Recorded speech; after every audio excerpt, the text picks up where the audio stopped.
Halo semuanya, selamat datang di Bedah Game Story. Dan kali ini kita akan bedah alur cerita dari game YS7 atau biasa juga disebut dengan YS7. Melanjutkan dari seri sebelumnya, terlihat Adol, Christine, dan Doggy sedang naik kapal laut menuju ke Altago. 4 mil sebelum mereka sampai di Altago, mereka melewati reruntuhan kuno dan Doggy di situ melihat ada banyak kapal yang karam. Dan ketika mereka sedang asik menyaksikan reruntuhan kuno tersebut, mereka dikejutkan oleh suara lonceng kapal dan hampir saja kapal mereka itu ditabrak oleh kapal Dragon Knight. Jadi, Dragon Knight ini adalah pasukan khusus dari Altago. Akhirnya sampailah mereka di Altago. Dan sebelum Adol dan Doggy pergi meninggalkan kapal, tak lupa mereka mengucapkan terima kasih kepada kapten kapal.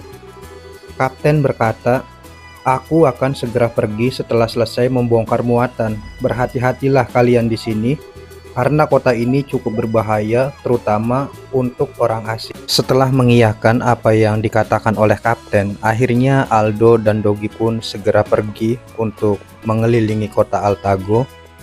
Dan ketika mereka sedang asik menjelajahi kota, mereka bertemu dengan gadis kecil penjual bunga. Gadis itu menyodorkan bunga, namun anehnya gadis itu nggak ngomong apa-apa, cuman aja. Doggy bertanya, "Apakah kamu mau kami membelinya?" Gadis itu pun mengangguk. Adol pun membayar 5 gold untuk setangkai bunga. Ternyata gadis itu memberikan 1 ekstra bunga dan menyelipkan di rambut Adol. Adol dan Doggy melanjutkan perjalanan berkeliling kota, dan di pusat kota dia melihat sebuah keributan.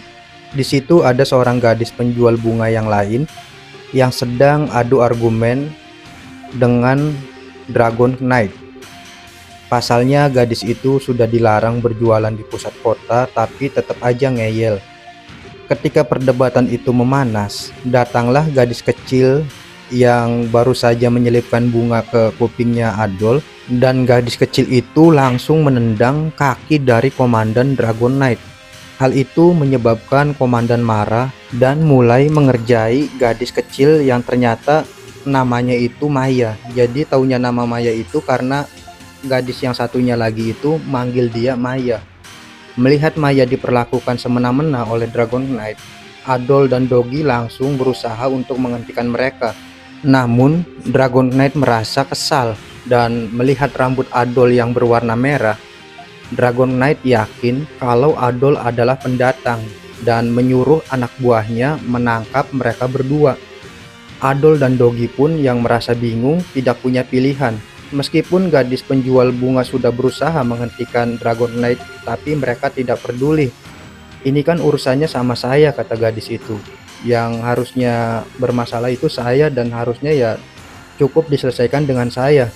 Dan Dragon Knight itu seolah-olah tidak peduli, menganggap Adol dan Doggy sebagai mainan barunya. Akhirnya Adol dan Doggy dibawa pergi meninggalkan Maya dan gadis penjual bunga itu, yang ternyata gadis penjual bunga yang satunya itu adalah kakaknya Maya atau mbaknya Maya. Sambil merapikan dagangannya, mereka hanya bisa berharap semoga Adol dan Doggy baik-baik saja. Sementara itu, Adol dan Doggy dipenjara. Adol dan Doggy ditangkap dengan dalil mata-mata Ramon. Meskipun mereka sudah menyangkal, tapi komandan Dragon Knight tidak peduli. Sambil tersenyum sinis, mereka terus mengolok-olok Adol dan Doggy. Ketika komandan Dragon Knight sedang mentertawakan Adol dan Doggy, tiba-tiba datanglah komandan Sias. Komandan Sias berkata kalau mereka bukanlah mata-mata atau bajak laut. Mereka adalah petualang. Adol si rambut merah, warna rambutnya menyala seperti api. Mereka cukup terkenal di sini. Komandan Dragon Knight pun kesal dan berkata, "Apa yang kau lakukan di sini, Sias? Apa kau coba merusak kesenanganku?" Sias berkata kalau dia hanya menyampaikan pesan dari orang yang jabatannya lebih tinggi darimu. "Maksudmu Paduka Raja?" "Ya, Paduka Raja ingin bertemu dengan mereka." Komandan Dragon Knight pun merasa kesal, dan setelah itu dia memberikan ancaman pada komandan Sias. "Dengar Sias, kalau bukan karena Paduka, kau bukan apa-apa. kau hanyalah seorang dari kota tua yang terbuang." Lalu Komandan Dragon Knight pun pergi meninggalkan mereka. Sementara itu, Sias meminta maaf kepada Adol dan Dogi atas apa yang sudah dilakukan oleh Dragon Knight. Dan dia juga memperkenalkan dirinya bahwa dia adalah seorang komandan juga, namun di bawah perintah Paduka langsung. Dan Sias berkata kalau Paduka King Kimar ingin bertemu dengan mereka, dan akhirnya Aldo dan Dogi pun dibawa ke Altago Palace.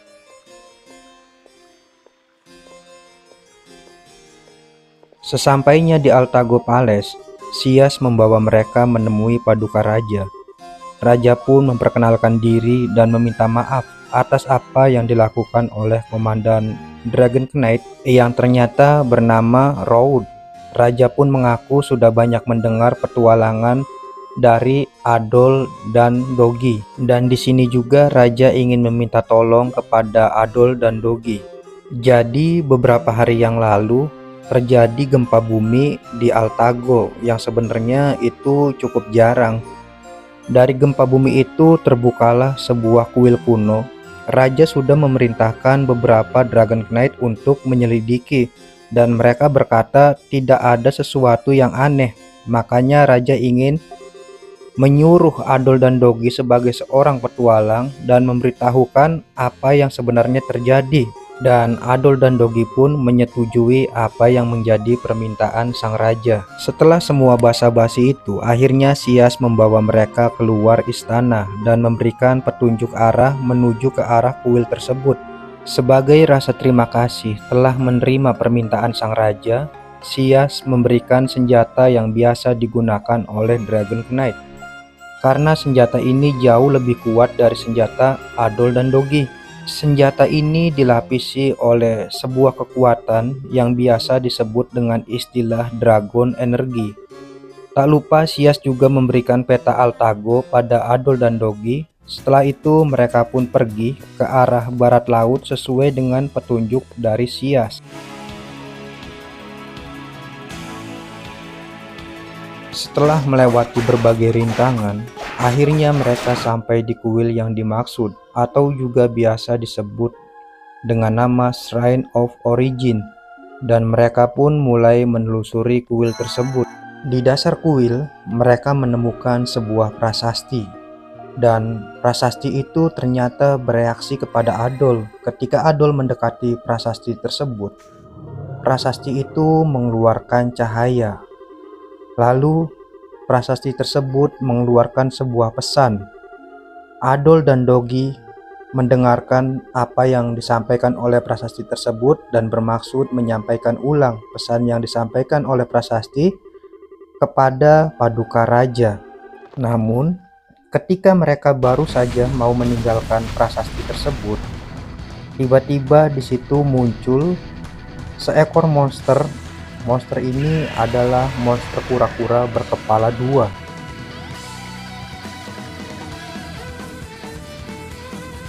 Dengan susah payah, Adol dan Dogi melawan monster itu. Namun mereka kebingungan karena senjata mereka sama sekali tidak berfungsi terhadap monster tersebut.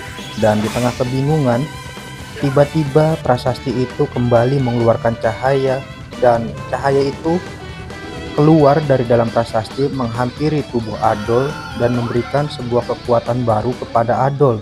Dengan kekuatan barunya itulah akhirnya Adol dan Dogi berhasil mengalahkan monster kura-kura berkepala dua. Tapi masalahnya enggak selesai sampai di situ. Mungkin karena kelelahan, terlalu banyak energi yang dikeluarkan oleh Adol. Di situ Adol tiba-tiba hilang kesadaran atau biasanya disebut dengan pingsan. Cuman di sini kelihatannya cukup gawat karena Dogi melihat meskipun Adol pingsan tapi kedua matanya tetap terbuka.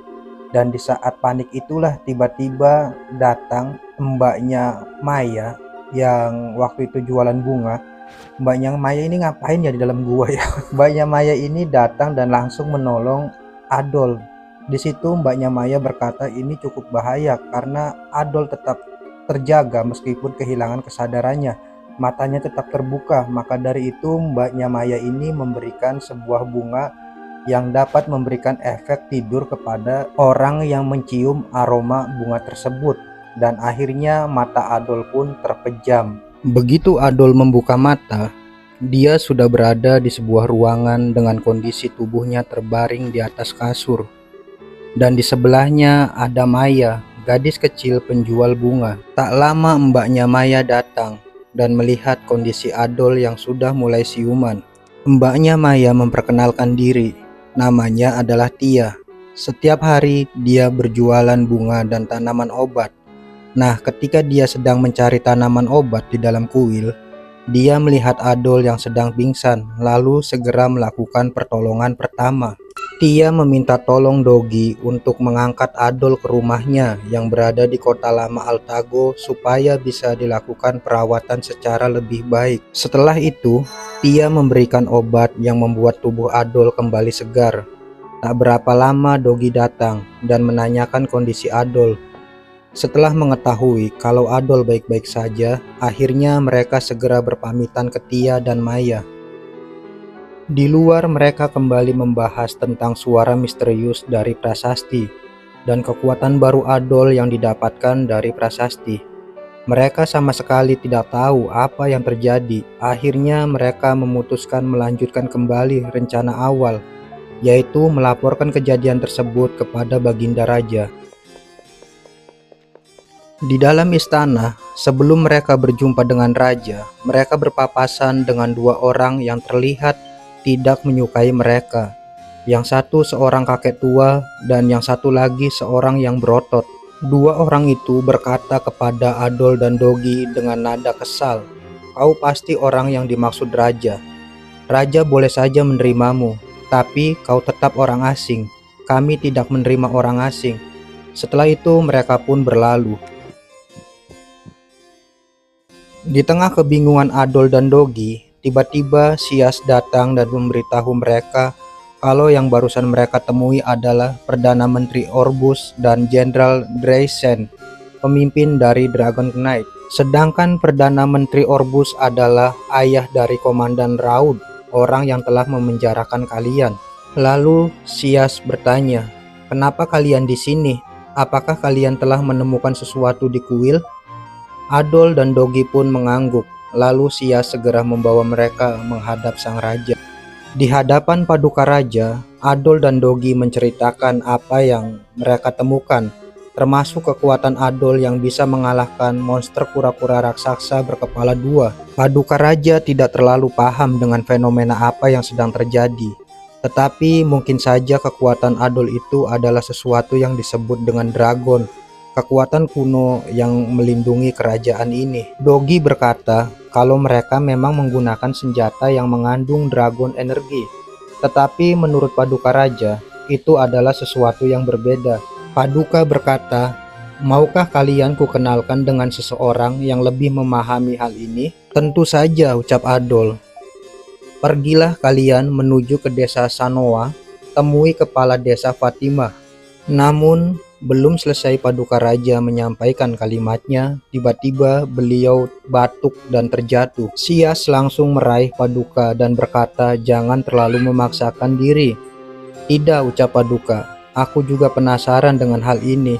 Ambilkan aku kertas dan pena." Di sini Adol dan Dogi baru mengetahui kalau ternyata Paduka Raja itu sedang sakit, dan sakitnya ini konon sudah cukup lama. Lalu Raja pun menulis surat dan menyerahkannya pada Adol. "Berikan surat ini kepada kepala desa Fatimah. Berangkatlah kalian menuju desa Sanoa." Adol dan Dogi pun berpamitan keluar dari istana, dan di pusat kota mereka melihat Maya sedang menarik-narik baju seorang gadis. Adol dan Dogi menghampiri Maya dan gadis itu dan berkata, "Apa yang sedang kau lakukan?" Maya hanya tersenyum, sementara gadis itu berkata, "Hai, kalian kenal anak ini? Tolong kasih tahu dia untuk menghentikan hal ini." Gadis itu melihat ke arah Adol dan merasa terkejut karena warna rambut Adol. Rambut merah, apa ini orang yang dimaksud ayah? Kenapa ayah mengundang orang seperti ini ke istana? Adol dan Dogi tidak terlalu jelas dengan apa yang dikatakan gadis itu, lalu menanyakan, "Apa kau mengatakan sesuatu?" Tidak, ucap gadis itu, lalu pergi berlari meninggalkan mereka. Dogi berkata kepada Adol, bagaimana kalau sebelum kita pergi meninggalkan kota ini, sekali lagi kita ucapkan terima kasih kepada Tia, karena bagaimanapun juga kita berhutang budi kepada Tia. Adol pun setuju. Akhirnya mereka kembali ke rumah Tia untuk mengucapkan terima kasih. Di rumah itu, Tia sedang mengobrol dengan seseorang. Begitu Adol dan Dogi datang, orang itu pun berpamitan. Menurut Tia, orang itu bernama Pak De Daleon. Dia adalah seorang dokter, dan dia memintaku untuk segera mengantarkan obat ke desa Sanoa. Kebetulan sekali, kata Adol. Kami akan pergi ke sana, biarkan kami saja yang mengantar. Tapi kamu kan baru saja sembuh, ucap Tia. Tidak apa-apa, kami ini terbuat dari baja, kata Dogi. Akhirnya Tia pun menitipkan obat itu kepada Adol dan Dogi. Tolong berikan obat ini kepada kepala desa Fatima. Adol dan Dogi pun pergi memulai petualangan baru ke desa Sanoa. Nah, kita akan lanjutkan kisah Adol dan Dogi di desa Sanoa di episode selanjutnya. Silakan like kalau kalian suka videonya, dan silakan dislike kalau kalian nggak suka. Sampai ketemu lagi di video selanjutnya.